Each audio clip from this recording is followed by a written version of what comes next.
A very warm welcome to the students of class 8, and today we are going to begin with a very important chapter in your syllabus, and today you'll be introduced to one of the greatest playwrights of our times, of all the times. I'll correct myself, of all the times, and that is William Shakespeare. Today we are going to introduce ourselves to one of his greatest works, The Tempest.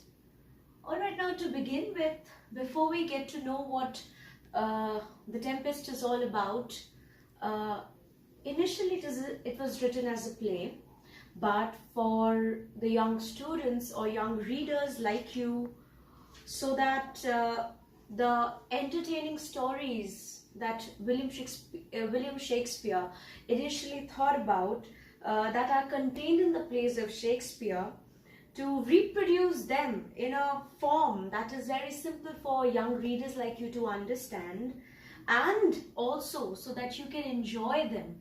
They are written in a they're written in a story format, completely abridged.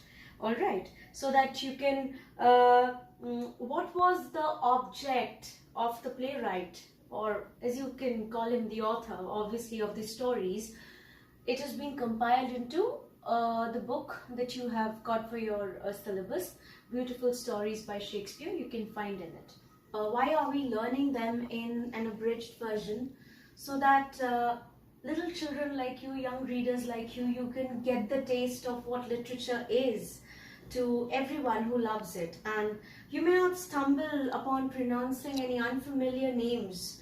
Alright, so the editor of this book, who has compiled all the stories, yet made sure that all the names and everything is included in this, so that it's easier for you to understand and read the stories written by William Shakespeare. Alright, so here today the story that we are going to learn or read about is The Tempest. Now before getting on to that, it is very important for us to understand and get to know who William Shakespeare was as an author, as a playwright. Why do we call him one of the greatest, and what did he represent? The times that he had come from, it is equally very important to learn about. So we're going to learn about it in bits in this video, and then I'm going to introduce you to the setting of the story, The Tempest, and bit by bit with the characters and a bit about the plot of the play. Play of the story, usually, because initially it was a play, so it's quite ingrained in me that the Tempest was initially a play. So we get to know about all those nitty-gritties before starting off. William Shakespeare, the playwright, he was known as the Bard of Avon. Alright.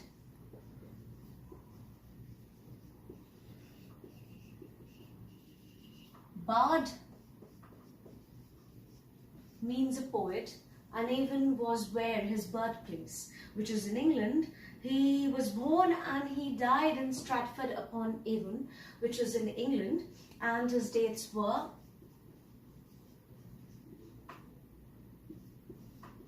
so it was during the times of Queen Elizabeth, so which we call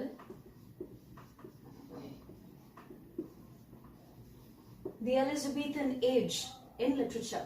Alright, this is the time where there was an influx of ideas in England, and it was gradually transforming into a modern nation. Britain was being transformed.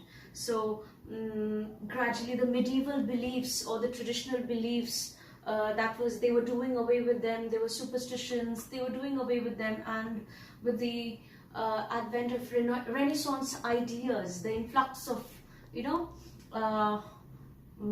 that scientific curiosity and everything else, there was a change in all the aspects of the nation. So that's why he thrived during those times, and has given us his amazing treasure chest of works. Okay, that that have remained permanent with us. His works have remained permanent with us. It was not only relatable during his times, but they are pretty prevalent, and we cannot just do away with that. English literature cannot just do away with that. All right, so his writings have been justly termed as to be the richest, the purest, the fairest, and the genius uninspired. That is what I am definitely quoting them from the words of great critics. Now, and Shakespeare's initial intention was to delight. He always wanted to delight his readers in whatever they read. All right. Now, his plays alone, it is said that his plays alone contain more actual wisdom than the whole body of English literature. If you consider all the works written in literature, now Shakespeare's works alone, they contain more wisdom than others. So he's known to be the teacher of all good, whether it is pity or generosity, true courage. These are all hallmarks of his works. These are the marks of his works, okay? And definitely love. He celebrated all these things in his works. So in such a way his works have been done, so they're not very scarce, it seems to permeate all the works of life, okay, all the walks of life. All right, so it illuminates our worlds like anything else. So that is what even the critic Ben Jonson and his contemporary, he said that he was not of an age. So we cannot consider Shakespeare just to be of the Elizabethan age, but he's of all times. All right, so that is what we can say, of all times. So generally speaking, his works permeated to every nook and corner of our English speaking world today. All right, so now a bit about the age that he was thriving in, or he was born into. It was the Elizabethan age, the reign of Queen Elizabeth, that is why the name. That age was very dramatic. All right. Obviously the dynamic changes that I talked about, a dramatic age. So the ideas like self-realization, okay, or self-respect, ideas like self-realization, self-respect with a touch of boldness and determination. All right, so individual characters that he created were very individual and obviously dramatic. So these all, they were the markers of his work. So the age itself was like that. There were other contemporaries also, but Shakespeare, he stood out. Okay, and the plays that he wrote were very intense. They reflected the Renaissance mindset, obviously.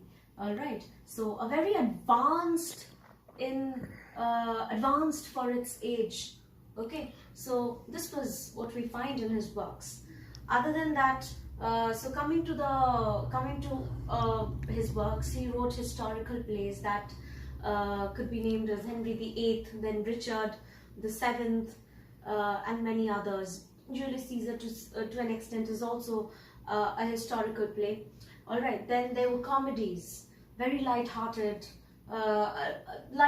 tone throughout the play, which was Comedy of Errors, Two Gentlemen of Verona, The Merchant of Venice, Much Ado About Nothing, or The Tempest as well. It's a comedy. And also he wrote tragedies, King Lear, Othello, Macbeth, Hamlet, all four together known as the great tragedies of William Shakespeare. Other than that, there were other plays as well, which were tragedies. And he also wrote about another genre of play, which was a genre of drama, which was tragicomedy. So initially the play it had a light-hearted note about it, but then the end was tragic, or there were tragic moments in the play as well. So Measure for Measure, or All's Well That Ends Well, which is there in your books as well, okay, which is you can find those stories or the plot in the book. So these all were considered to be tragicomedy. All right. Now, other than that, there were other plays. There were poems that he wrote. There were sonnets. Okay, so proudly, William Shakespeare, he was the greatest writers. Why? His huge body of work, it included 38 plays, 154 sonnets. It was a sonneteer. And obviously there were poems, Troilus and Cressida, The Passionate Pilgrim, and among others. Alright, so that was it. And when we talk about William Shakespeare, his works, we cannot but mention, not talk about the Elizabethan theatre, which also underwent a dramatic change, a magnanimous change. Okay, so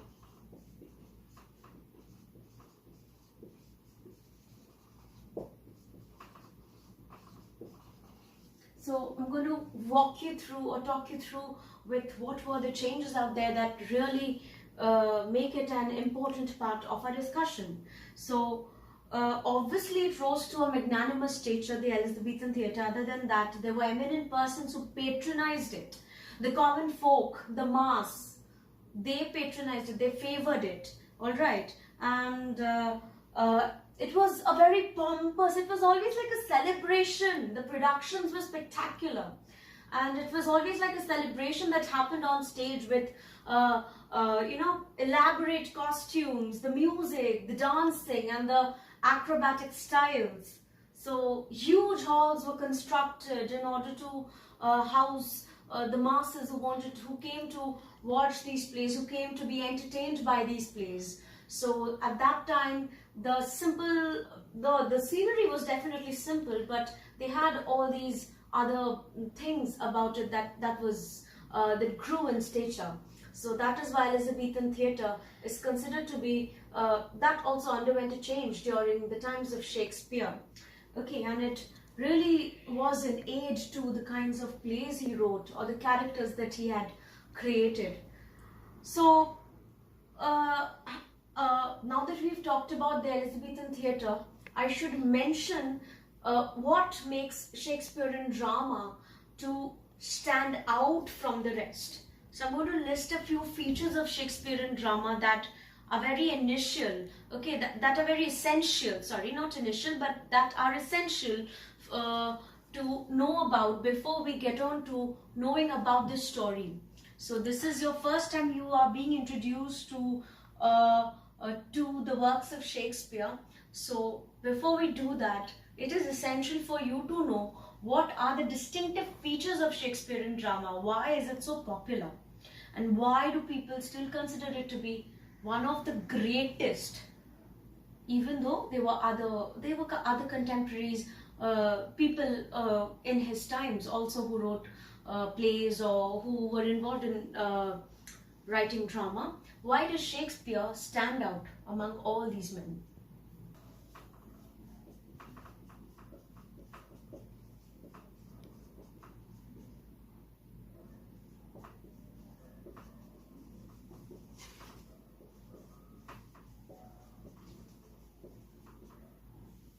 What makes this different from all the others, from all the rest? The first thing, universality. Now the plays of Shakespeare, the plot construction, the characterization, it appeals to one and all. It's not just one category of people. It's like it's meant for all the others. It's universal. So it is remembered for its universality. Okay, appealing to the masses, appealing to all kinds of people coming from all walks of life. All right, so that's it.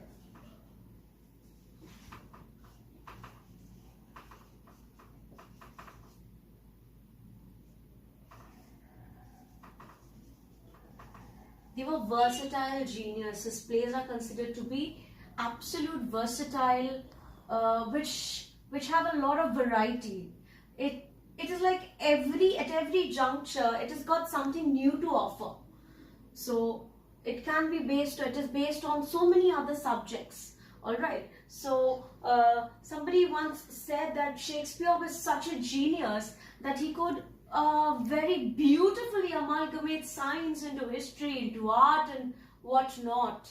So there was everything. There was an aspect of everything that could be found in any of his plays, or in his plays to be general. So that is why we can definitely call them versatile genius.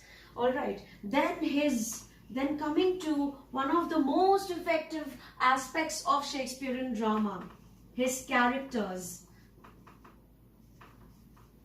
He does reach hearts, and millions of them, with just as intense characterization. Every character in a Shakespearean play stands out, is different, is individual.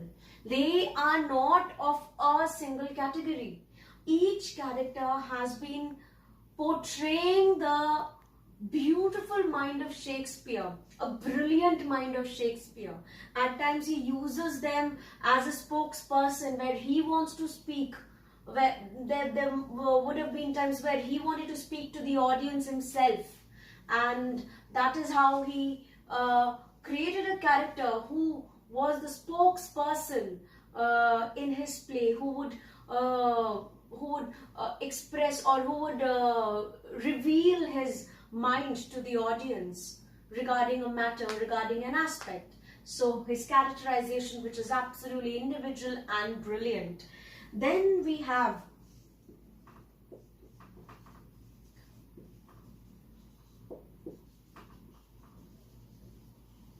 all his plays are abound in deep thoughts. So they are not superficial.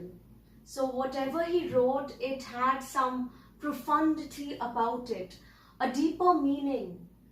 It would seem to you to be, something, maybe somebody spoke about something about the surface, but it was not so. Those lines can be inherently simple, but may carry a deeper meaning. So all his plays had that mark, that profound thought of his, deeply and wise. Even our Tempest, even in our story, we have this character Prospero, who is like a spokesperson of William Shakespeare, who is like his mouthpiece, talking to the audience, and he presents the brilliance of Shakespeare's mind, so profundity.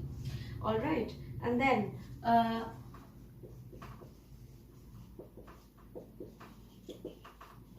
all his plays are not just about drama, but they're about having that poetical, that quality, that lyrical quality.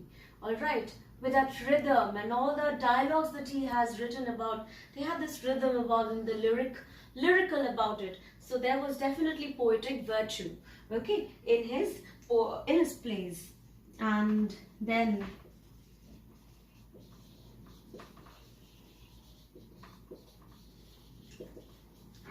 his plays had something that we call Shakespeare's own variety.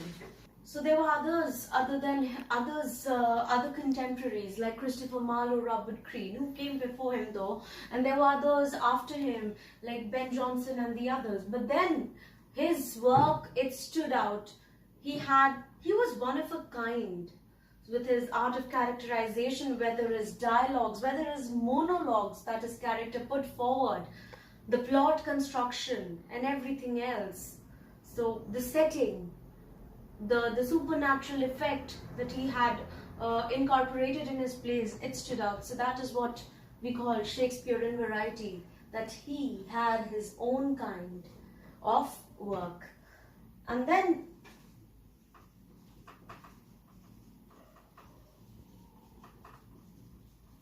Shakespeare's plays, they carry the permanent value. I told you, resonating with the words of Ben Jonson, the critic, and who came after him as well. He's not of this age, but he is for all times, right? All times. So yes, they were popular then, they were popular now, and they're going to be popular in the future as well. So as you know about it, as you read about it, you'll get to understand why do we call it such such a great playwright, of the greatest playwright of all times. These are those miniature details that make his play the greatest. So that is why it carries a permanent value. And last but not the least, his conclusions.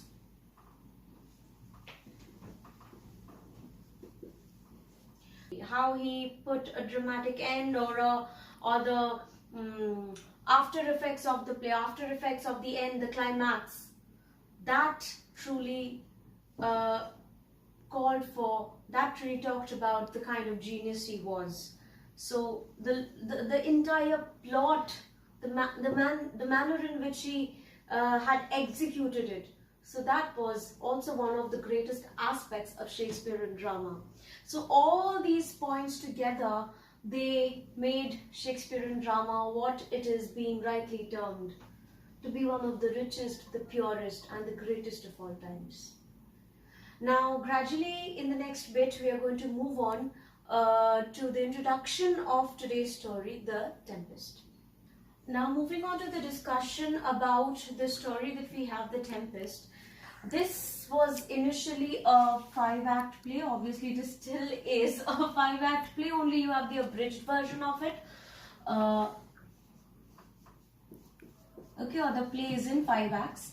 Alright, and this is one of his last plays. So definitely you can understand that this play abounds in fantastical elements, means it is based on fantasy, and it has got some romantic elements as well. And other than that, a magnificent poetic environment or atmosphere has been created, and which this is a comedy. Obviously, in the first place, it's a comedy, which means it has a light-hearted tone about it. And mostly comedies written, they were bound in humorous elements, humorous situations, and rather most of it which was also sarcastic or satirical. Alright, so it also discusses about the perils of sea. Alright, so that is the natural environment that Shakespeare has created in his play. Perils or dangers in the sea. So that is also one of his recurring themes.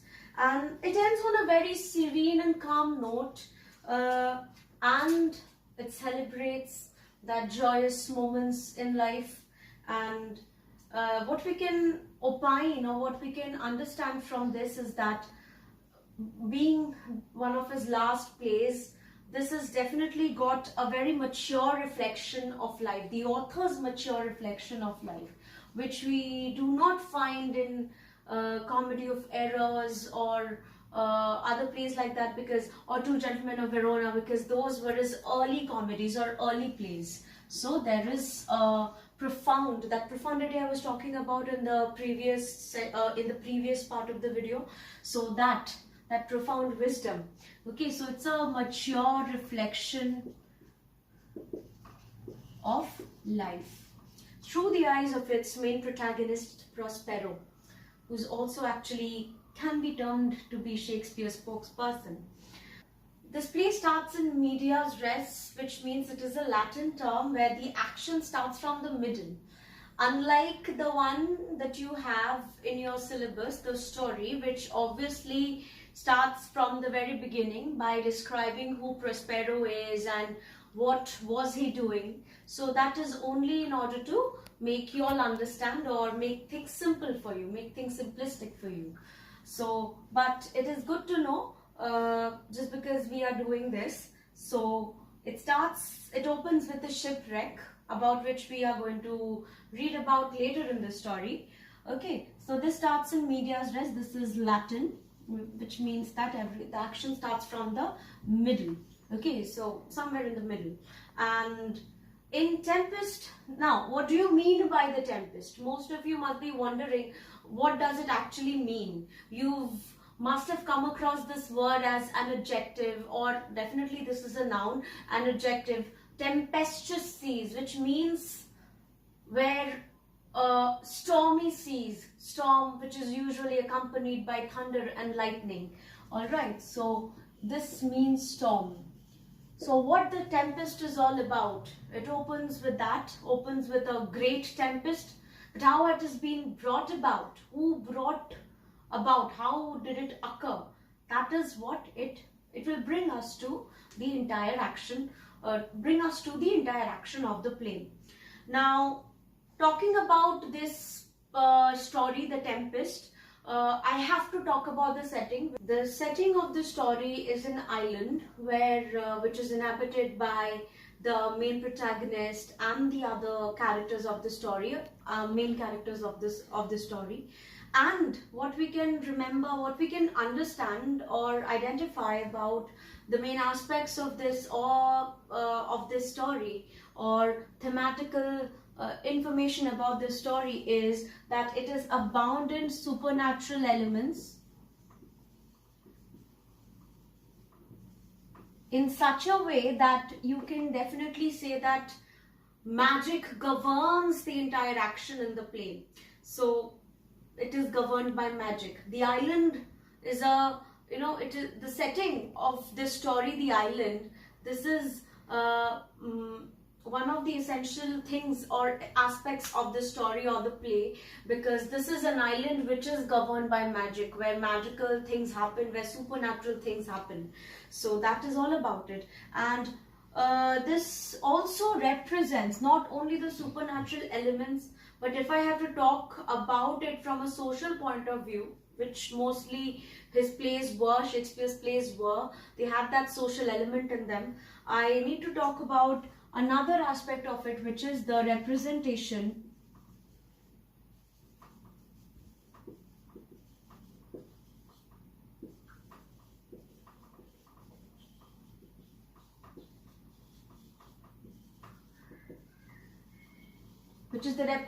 of the Renaissance mindset. So this was a true representation of the influx of those ideas that I had talked about initially, while in the starting of the video. Alright, so with this, now I move on to discussing about the characters, and then we are going to end our video. Now, the characters in the story, we open with Prospero. Alright, I'm not going to write about the characters over here, so I'll just discuss about them. So if you have a place where you can take notes down, so it will be better for you to do so.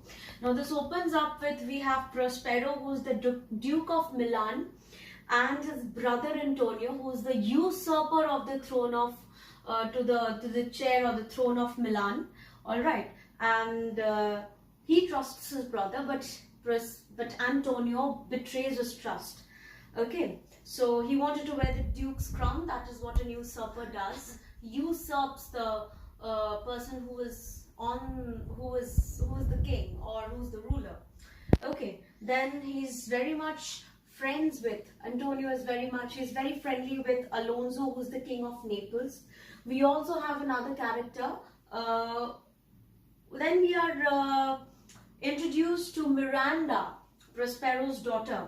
Now both Antonio and Alonso, with the help of others, they abandon Miranda and Prospero into a boat and sail them and make them sail away, to leaving them to their fate. And they come upon this island which is governed by magic.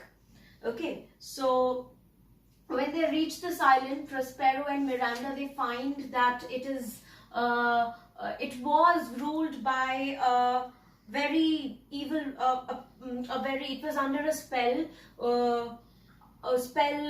casted by a witch whose name is Sycorax, and who has captured all the good spirits and he has kept them. So Prospero comes in like, he's got a very godlike facade, he's got a very godlike attitude, where he comes in, saves all these imprisoned spirits, he liberates them. But in another way, he comes to liberate them. Then how can the spirits be free? Only if they follow what Prospero wants them to do, wants them to say, if they follow Prospero. So that is like they are happy with Prospero because he's not as evil as Sycorax, and but still it doesn't seem that they are, in reality they are free. So about all these things we're going to discuss in detail in our online classes. So I'll just get to the characterization. Then we come across Gonzalo, who is under Alonso, and who is under Antonio, who works under Antonio after he has usurped the Duke, but he is still, he pledges his faithfulness to Prospero. He's still faithful, he's loyal to Prospero. There is another character who is very loyal to Prospero, is a good spirit, who is the spirit of the air, and that is Ariel. So he is like Prospero's right hand, and who answers to every beck and call of Prospero and does everything that Prospero instructs him to, even if it is a spell, even if it is some sort of mischievous act, he does at every juncture whatever Prospero asks him to do. Then we are introduced to another character, very dramatic character, Caliban, who is a foil to Ariel. If Ariel is the spirit of the air, Caliban is the one who represents the earth. Now Caliban is the son of Sycorax, the witch, and he's got a very demon-like appearance, very ugly to look at, and generates the disgust of the audience. Now there is an underlying truth about Caliban as well. He represents something in the society, about which when we read through the excerpts of the text, we are going to definitely hit upon that, we're going to find that out. Other than that, the story also has another character who represents the heroic temperament or the goodness of a hero. That is Ferdinand, the son of Alonso, is the Prince of Naples, and he is particularly takes an interest at Miranda, Prospero's daughter. He's enamored by her, falls in love with her, and that is what the Tempest all about the relationship between all of these characters, what happens, what goes on, which we are going to definitely discuss in detail in our online classes. So here ends our video. I hope you have been enriched by it. So please go through the chapter once, so that and definitely watch this, so that the discussions in our online classes, they go at a very smooth level. Thank you.